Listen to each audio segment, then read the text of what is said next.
Hello, hi, good morning. Welcome to our class on English section for IBPS PO examinations. So we will start with today's class with a quick recap on what we did yesterday. I would like to address a few queries from yesterday as well. So remember that in order to have a great understanding of what to expect in your examinations, you need to have a very firm grasp of the basics. So we've been teaching basics. I know that all of you have studied grammar in school, so you might probably think that, okay, she is teaching nothing new. But remember that around 33%, 1/3 of your paper, and I'm talking just about your prelims paper, is going to be on grammar. And again, this is a disclaimer. Typically, this is the pattern that has been followed through the years. We don't know what to expect, but remember that learning your basics, that's where you start from. Now, you can have a look at our schedule, understand that our portion coverage has been well thought about, okay? So, we'll start from the basics. You can make use of that basic knowledge to do your CPP, and while doing your CPP, please ask yourself if you are still going wrong. If you are, then that's a problem, correct? We'll have to address that, and we start from the basics for that, okay? So unless I teach you the basics, we can't really progress to the tougher sections, okay? So with this, we'll start with today's class. So today, we would again be continuing with grammar. Good morning, everyone. So yesterday we did nouns and pronouns. A quick 2-sentence recap on that. Nouns are name, places, animals, things, and objects. Pronouns, we use them in order to denote nouns to avoid monotony. All right? So let's look at the question that most of you got solved incorrectly in the previous CPP. Let's look at this. Okay. Now I've chosen passages with great care. Typically, banking exam passages are to do with certain relevant topics: economy, banking, commerce, policy making, etc. Okay. So a great deal of thought goes into making these CPPs. Make sure that you put in your best efforts to solve them. Now, let's look into this particular question. Now, if the 15th Finance Commission, as the terms of dash have explicitly stated, uses 2011 data entirely, then the state's dash will go down dramatically. So dramatically that it's hard to believe what the dash is likely to be. Now, when I look at this particular introduction, okay, now I know that the passage, whatever it says, is not going on a positive note. The author has something negative to observe, and that's what he's sharing with you, okay? So the first thing that you do when you read a passage or a sentence is to understand the tone of the passage. When you talk about tone of the passage, remember two things. The author has his own opinions, his own tone. You read it, you might not share the author's opinion on things, okay? So look at the question. At times, it's all about what the author says and not what you infer from the passage. Other times, it's all about your inference, okay? So now, quite a few of you got the fourth blank wrong, okay? A simple dash calculation suggests that the loss is likely to be in the range of 70% compared to the 13th Finance Commission allocation ratio if the allocation for all other factors except population remained a blah blah blah. Okay. Now, I am not interested in what comes after. First, let's look at the tone. I told you the tone is very important. It is something negative. Okay. Now, right before your blank, there is simple. Simple is an adjective. Then right after the blank, you're looking at calculation, which happens to be a noun. So you are typically looking to fill the blank with something that qualifies the noun calculation. Okay, so and it has something to do with simple. It is semantically linked to simple. What is semantics, by the way? Hi Vishaka, good morning. So do you have an answer to that?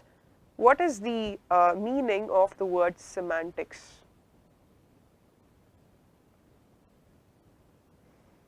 Okay, so while I give you time to answer that, let's look at this. So this blank has something to do with the word simple and it qualifies calculation. Okay, now look at the options here. There is circuitous. Circuitous means, what is a circuit? A circuit is all of you who have done electrical engineering, electronics would know that a circuit is something that deals with a detailed connection to probably, pass electricity to the junctions. Okay, so circuitous is something that is not very simple. Okay, it deals with a lot of twists and turns. And it has nothing to do with simple. As I said, we are looking for a word that is similar to simple, okay, complementary to simple. So circuitous is definitely not your answer. You can eliminate this. The very beginning of our course, I said that the best way to go forward with most of your questions is not to, jump in and find the right answer. It is all about eliminating the wrong answers. Okay, whatever you're left with, even if it sounds very improbable, is your answer. How many of you read, okay, hi Guru, semantic equals grammar? No. And it is semantic.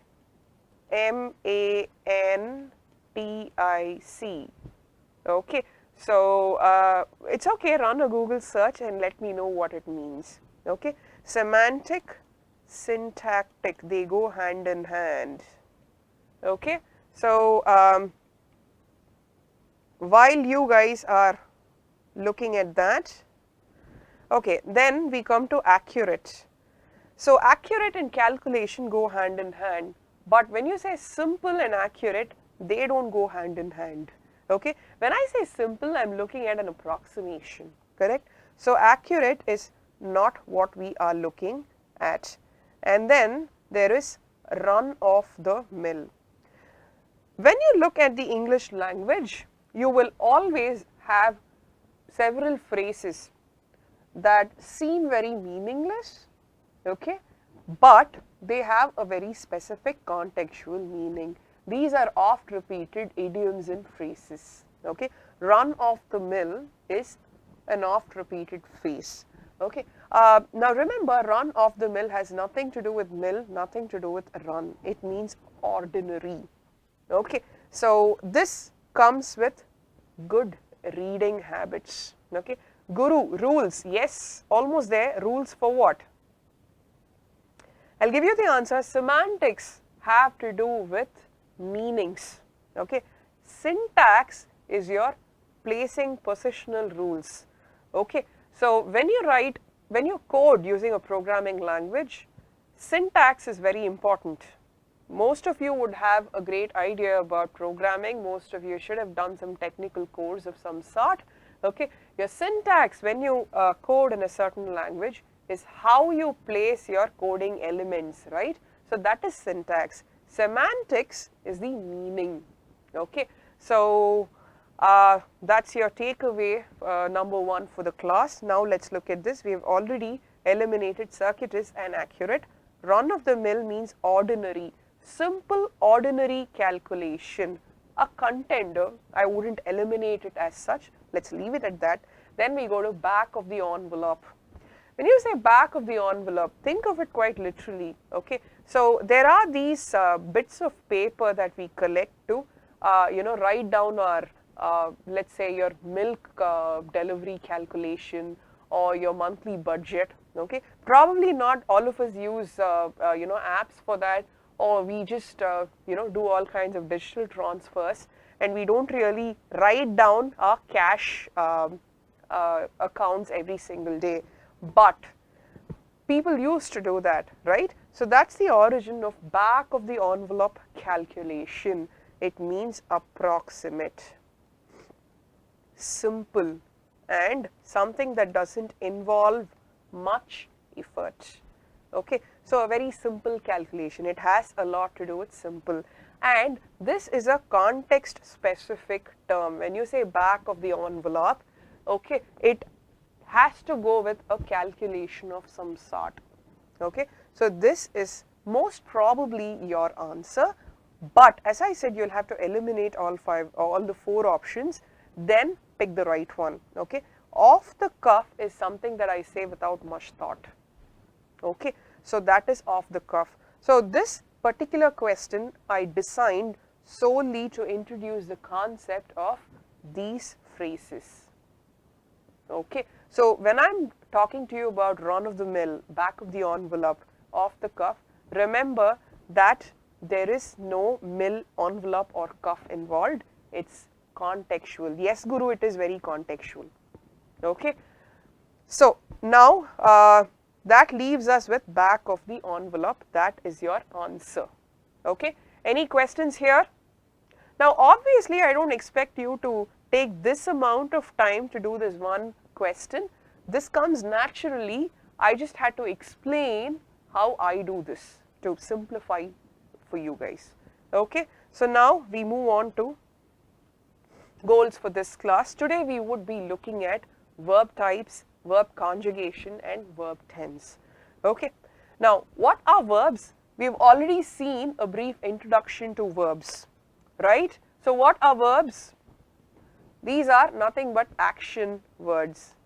Okay, and I've also probably told you a dozen times that the verb is the most important part of the English sentence. No verb, no sentence. Okay, the English language does not really say a sentence is a, it becomes a sentence without a verb in place. Okay, if there is no verb, it's a phrase. It's just a collection of words. It's a phrase, not a sentence. So in order to have a meaningful structured sentence, you need a verb.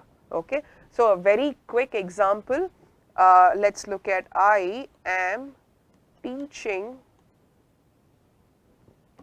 a class today. Okay, so the am teaching part, okay, so this is the action part of the sentence. That's your verb. Am is part of, is one part of your verb. Teaching again is the verb. We look at how to classify and construct sentences with verbs in a proper manner. So today's class is all about types of verbs. Okay, so in the given example, we saw I am teaching a class today, correct? So am is a verb, teaching is also a verb, right? Have you ever wondered, why we put these two in that particular order to create that sentence? Yes, all of us have gone through primary school where we've studied past perfect tense and all that. So do you remember any of that? So this is why we start from the basics. Not many adults remember why we structure sentences in a certain fashion. Now it's not very important to understand the terminology, okay, but you need to be in a position to figure out what is wrong in a sentence. That's very important for your error spotting sentence correction questions in the IBPS PO. So quick run here, we have these verb types to discuss. Remember that it's not comprehensive and the classification is very basic here. We look at these types right away. Okay. Now the most important and the most primary set of verbs, okay, classification of verbs are the state of being verbs. Okay. Now remember that a verb is an action word. Okay. But when I say I am teaching, okay, the am part of it is a form of the word be. correct state of being. Okay, what am I being? You can probably ask yourself that question. Okay, so be, any form of be. Now look at this, am. I am teaching, I was teaching, okay, or I was correct. I am very much alive. Okay, I am an Indian. I am in Bangalore. Okay, so all the being verbs in these forms are called state of being verbs. Am, I was, I will be teaching. You are my friend. You were in England. You will be called by a telemarketer. Okay, then he, she, or it is. He is my friend. She was in America. It will be all right, do not worry. We are in dire straits. What are dire straits? Anyone? Guru, Vishaka? Okay, I'll probably write it down for you. Dire, and then it's straits, not this straight. Not this, it's this straight. Trouble. Okay, good job, Guru. Okay, dire straits, yes, it means trouble. Okay, now when you talk of straits, how many of you remember your geography lessons? What is a strait? It's a very narrow channel of water. Okay, so when you are in dire straits, okay, you are in very, oh yeah, it's a stream, narrow channel of water. Good. Okay, so when you are in dire straits, you are stuck in narrow waters. Okay, or you are in trouble. Then, we were caught in floods.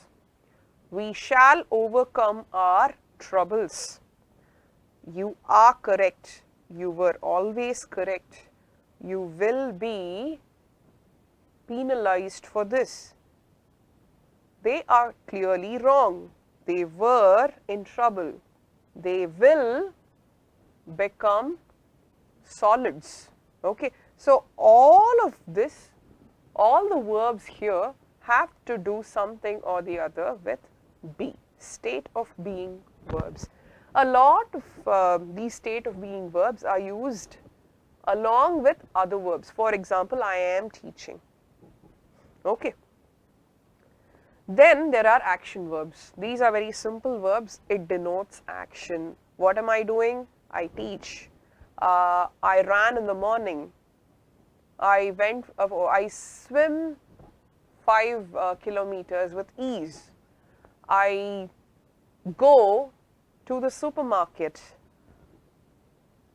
I have stopped taking sugar in my tea. He bullies other kids. They fight over water. Guru, action verbs. Yes, action verbs have to, that's exactly why action, ma'am. Hey, verbs have to do with action, man. Okay, then travel. I traveled all the way to Delhi to participate in the contest. Okay, so these are run-of-the-mill verbs. So what's run-of-the-mill? We discussed it earlier. Guru, okay, verbs are to do with action, yes, okay. But when you look at state of being verbs, okay, these have nothing to do with action as we know it. Okay, for example, when I frame a sentence that is all about qualifying something, okay, describing something. Hey, you know what? The weather is beautiful today. Bangalore looks beautiful today. Okay, what is the action happening here, Guru? There is no action, right? So I'm just telling you that Bangalore happens to be beautiful today. Okay, so when there is no action, also remember that every sentence needs a verb. Verbs are action words, but there is no action happening. Okay, so those are to do with state of being verbs. is, Bangalore is beautiful. The is part here is your state of being verbs. But in this case, there is a very definite action happening. Okay, swim, run, travel. Okay, so these are action verbs. Then there are transitive verbs. Now this is very important when you do your error spotting exercises. Okay, and quite a few of us, our Indian languages do not have the concept of transitive and intransitive verbs. Okay, that is why we make a lot of mistakes when we talk about framing sentences. I'll tell you why. Now, you know that the basic structure of a very simple sentence in the English language follows subject, verb, object, frame. Correct? Okay. Subject, verb, object. So let's look at this. Tyrion killed Tywin. Okay. Now, when I look at this particular sentence, Tyrion is the subject, killed is the verb in past tense, and then Tywin is the object. I have told you this, I repeat, subject, whom are we talking about? Verb, that's where the action happens. Then, where does the action happen? Tyrion killed. Whom did he kill? He killed Tywin. Okay, the killing happens in this part. Who did the killing? Who is the action initiator here? That is the subject. Correct? Now, there are certain words that need an object, and then there are words that do not need an object. Remember that apart from the verb, the subject and object are actually optional in the English language. You can create a sentence without a subject, without an object. Okay, so if you need a pecking order, importance of language elements, okay, then there is verb first, then comes the subject, and then the object. Subject, verb, predicate. Yes, we'll get to predicate. Okay, now subject, verb, and whatever comes after, that's the predicate. Yes, okay. Now, kill is an example of your transitive verbs. When you say Tyrion killed, it's actually incorrect. The question of whom did he kill comes into the picture. But when we talk about Indian languages, it's not the case. Okay, so you can always frame a sentence in Hindi or in Tamil where the object is not necessary, but it's grammatically correct. Okay, but that's not the case here. If I put a full stop here and say Tyrion killed, it's wrong. Okay, the question of whom did he kill comes into the picture. This is a transitive verb. It needs an object. Okay, so my mother teaches mathematics. Okay, now teaches here, when you teach, okay, there needs to be an object. So teach can take two kinds of objects. What did he teach? Whom does he teach? Okay, so you can say my mother teaches mathematics. I taught high school students. Okay, and then I want tea. If I put a full stop here, okay, cut the sentence here, it makes no sense. I want, okay, what do I want? Okay, so the sentence is left hanging there. Okay, so that is wrong. What do I want? I want tea. So tea is the object, want is the verb. Then I ate linguine for dinner. Okay, now I ate, a full stop here again makes no sense. What did I eat comes into the picture. Okay, so what did I eat? I had linguine. Okay, then Janie killed the Mad King. Okay, hi, any Game of Thrones fans here?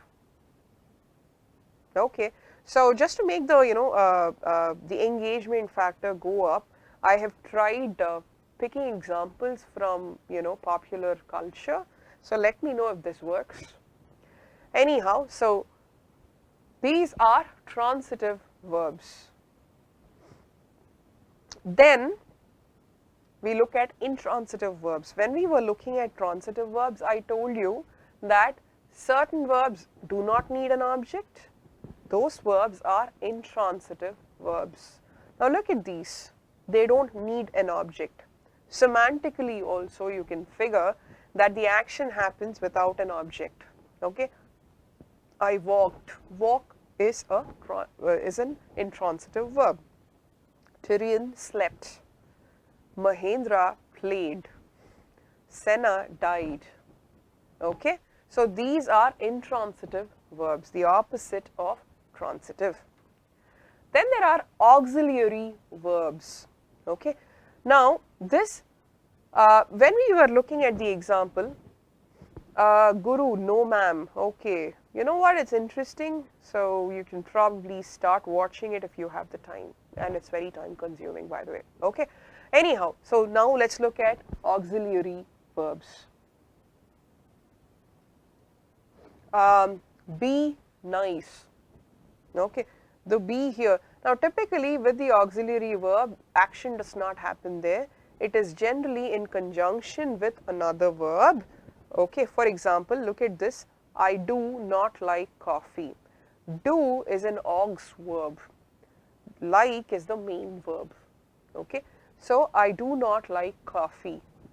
Okay, then I have had tea.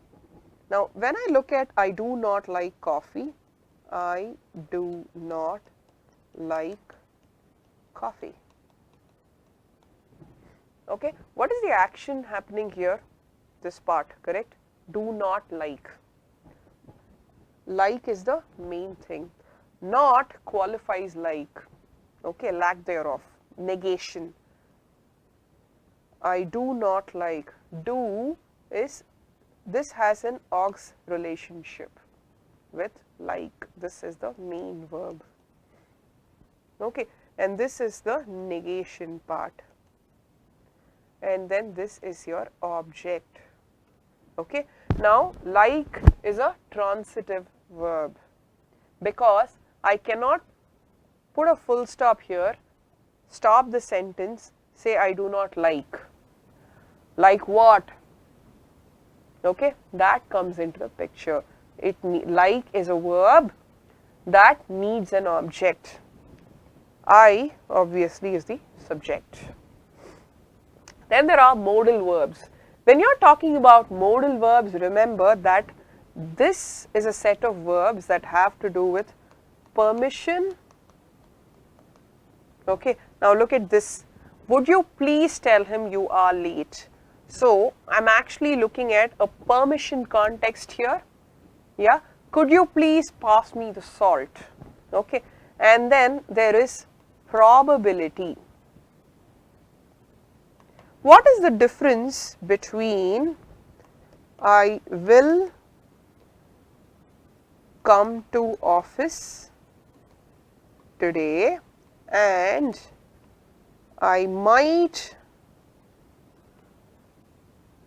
come to office today?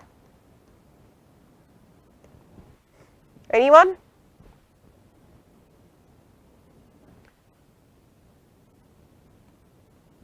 The only difference is here, correct, with your modal verbs. These are modal verbs.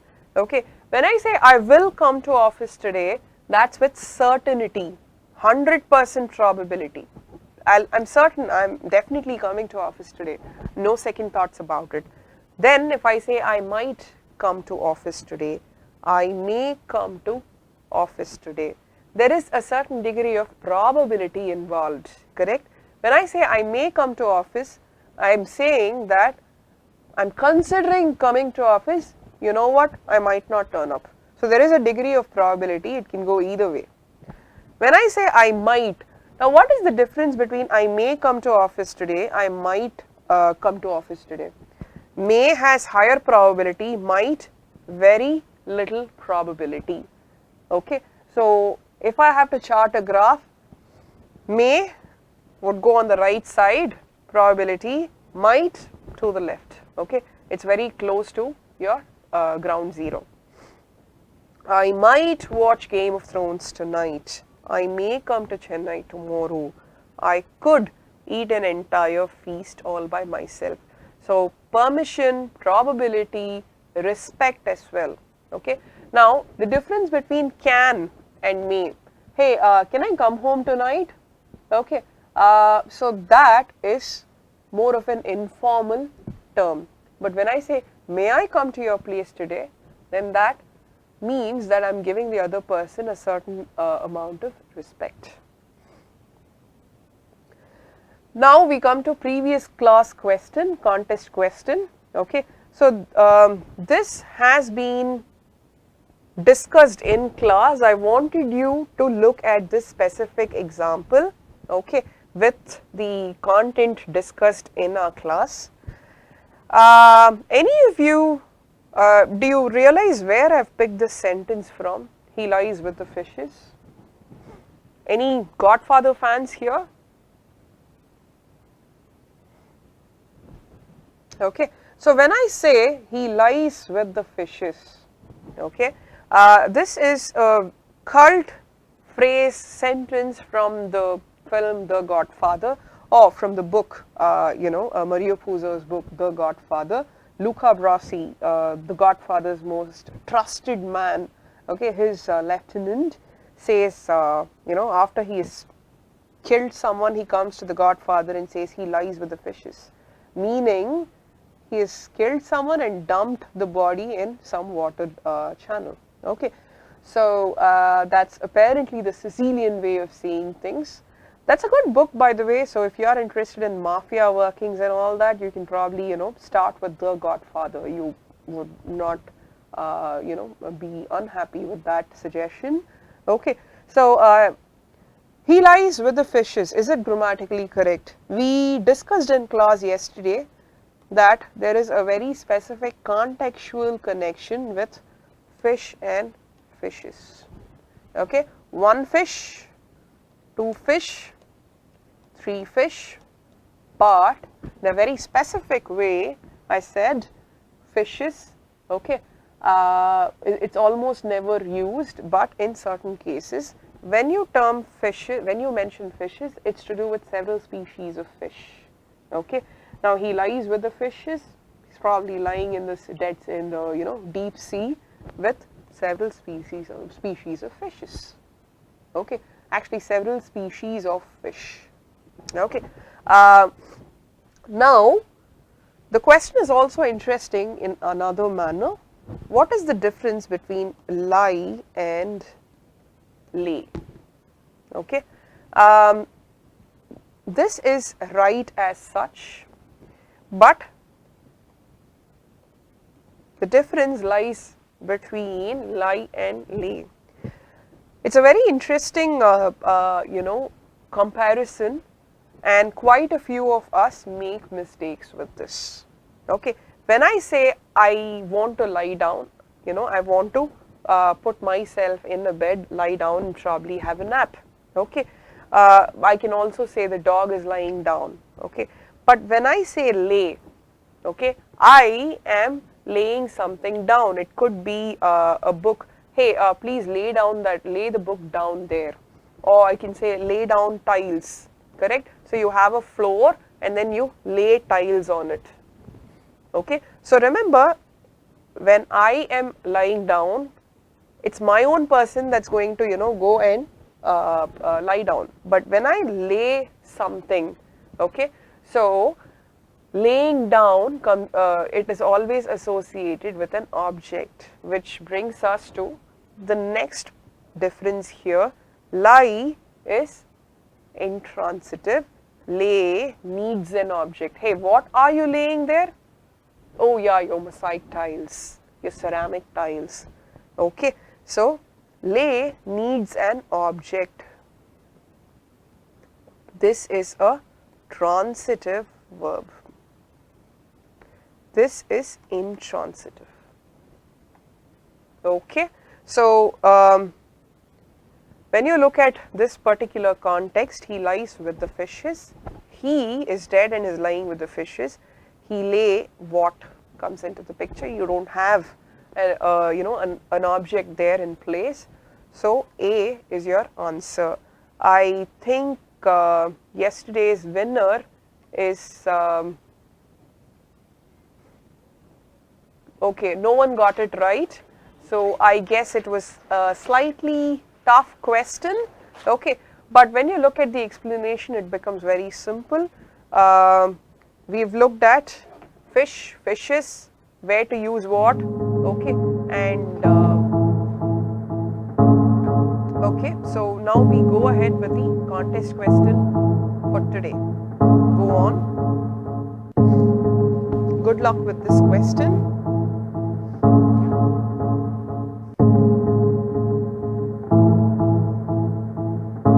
Meanwhile, let's look at the comments. Guru, specific, may or may not.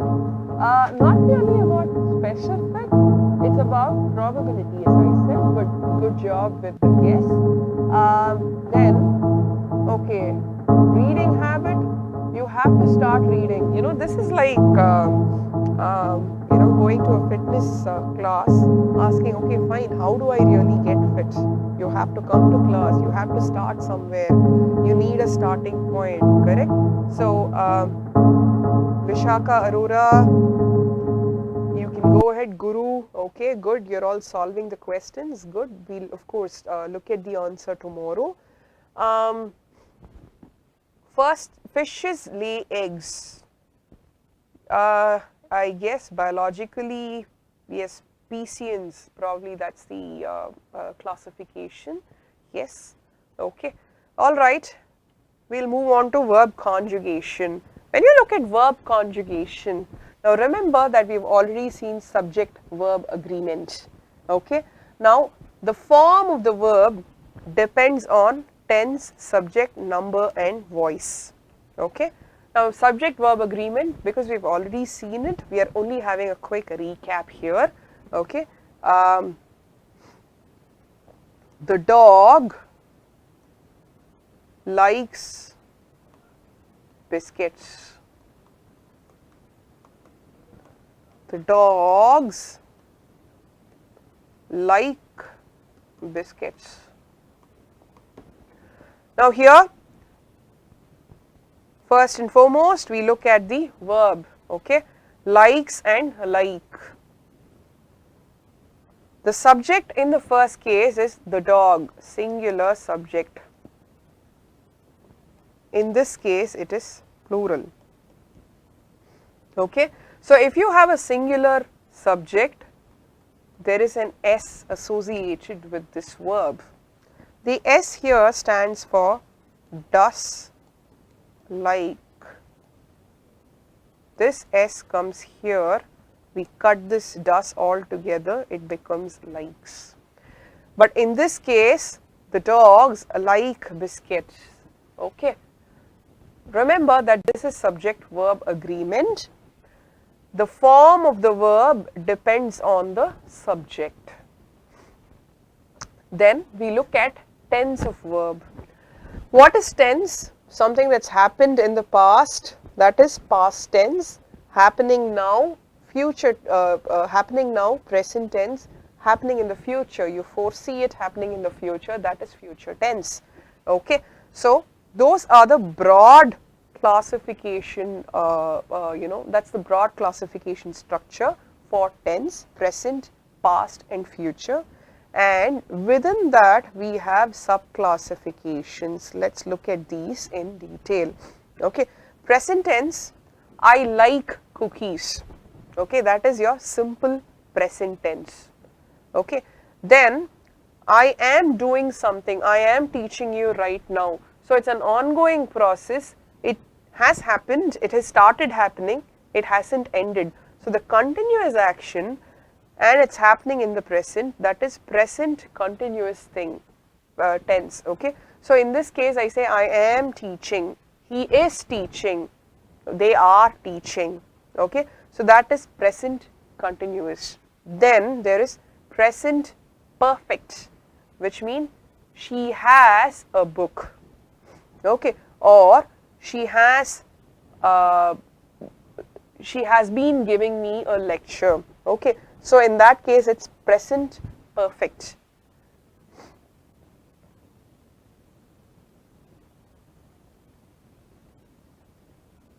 She has a book. She has been teaching. Okay. Then there is past tense. It's over. It's happened in the past. It's all done and dusted. Okay. Now, in that case, he ran a marathon. That is simple past. He was running a marathon while he fell down and injured his knee. Okay. So, in that case, I am putting the same thing in past continuous. Now, again, remember that your terminology is not very important, but you need to know what is what to have a fair idea to spot errors, okay, and of course to structure your sentences properly. Then he had been running while the cloud burst and flooded the entire area. He had been running, okay, he had run. He had run in the past. Okay, so that is past perfect. We can also call it informally the double past. So let's draw a timeline. Okay, I am here. This is present. Okay, now I am talking of two instances that have happened in the past. Okay, A, he hurt his knee. B, he was running. Running happened first, started first. The hurt happened later. Okay, so to denote that this is the first thing that happened, I append a had here with the verb. Okay, I say he had been running when he fell down. So here it is fell and here it is had been running. So you are looking at two verbs. This happened first, this has a had appended to this. This is in simple past. Okay, then there is future tense. Now remember that future tense will always have a degree of probability. Okay. Now future will, I will come to office tomorrow. I will be coming to office tomorrow. Continuous future tense. Okay. Then I would have come to office, or I will have completed this by 12 o'clock tomorrow. Okay. Or I will have been, or I would have been in a flight by this time tomorrow.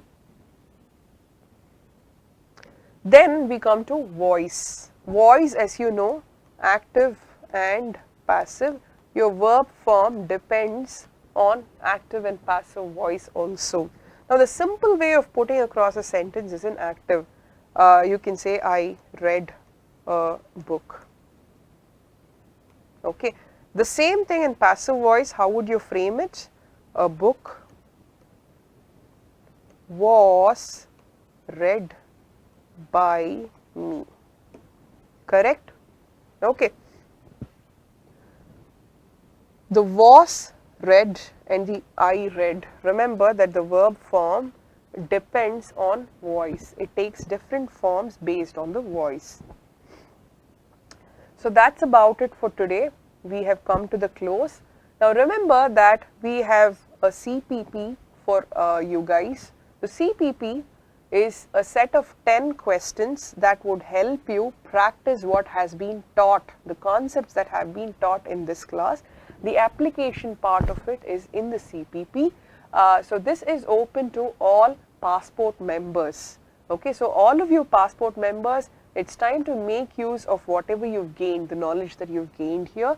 Please practice and make use of the CPP to start your practice session and share it with your friends. Good luck with your CPP. Enjoy your Saturday and your Sunday. Have a great day. Bye. Thank you.